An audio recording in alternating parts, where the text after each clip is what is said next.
In community today, we need leaders. Sometimes we don't know who those leaders are.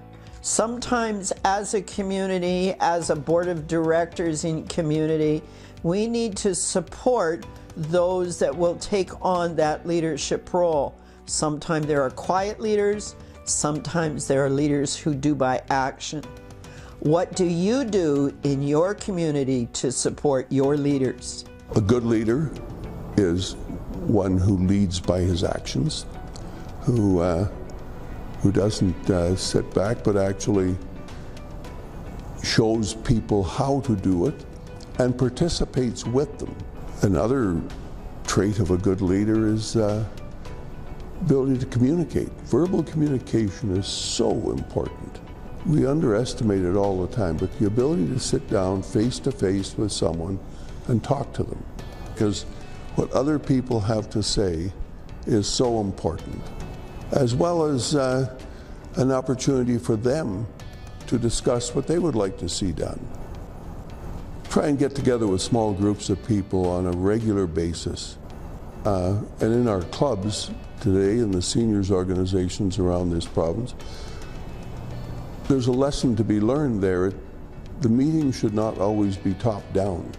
We need to look at this and make sure that just because you're an older person, it doesn't mean that you're kind of put out to pasture. To find leaders in the community, we ask around a lot. You know, that's one of the joys of living in a municipality. Everybody knows everybody else for the most part, or somebody knows somebody who knows somebody. And I just ask them. Particular traits that I would look for in asking somebody to be on the committee. For example, we've got two nurses, who are two retired nurses. We have two retired teachers. We have the girl who was the superintendent of the park. People who are naturally people persons. I think that's important. Spend time on leadership development. I think that is something that you need to look at people, because you'd be surprised the number of people who have moved from being fearful of being a leader to being some of the best leaders. I was a reluctant leader, but with some encouragement, I took this on. But as a leader and age-friendly, I find I've got a backing, but I do try to encourage other people. You do it. With some development and some encouragement and some education or training, the best way to do that is to sit down with the person, not once or twice a year, but every couple of weeks, and talk to them about the positive things they're doing. And people will begin to feel more confident in their skills and what they can contribute. Our municipality, since it amalgamated, involves 3 urban centres, Newdale, Sandy Lake and Onondaga.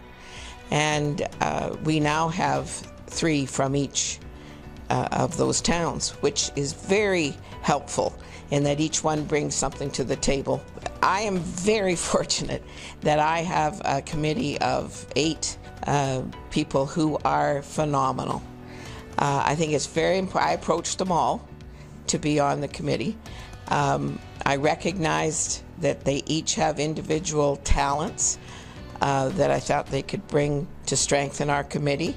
They were all good people that I knew shared a sense of compassion and wanting to make their community better.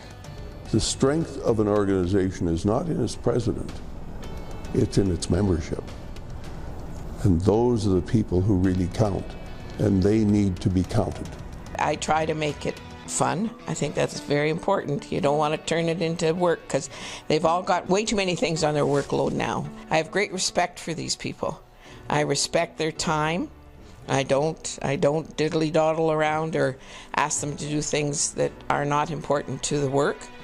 I have to look at look at all aspects of what they bring to the table. Not everybody's going to have the same strengths, but that's what makes a good mix. You need to help people to understand what you want from them, and you to understand what they need from you. You help people to get ahead, and a boss really should be a facilitator. Help people and help them know what they can do. People have, all of us have inner strengths and inner things. Many people think, well, they don't have the education, they don't have the, but they have lived a life.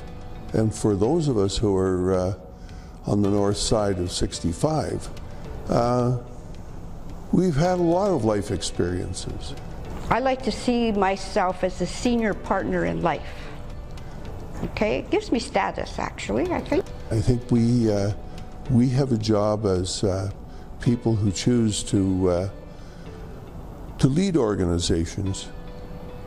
Our job is to develop these people and to help them achieve a role in the organizations they belong to, and in their communities, and in all the other things around them.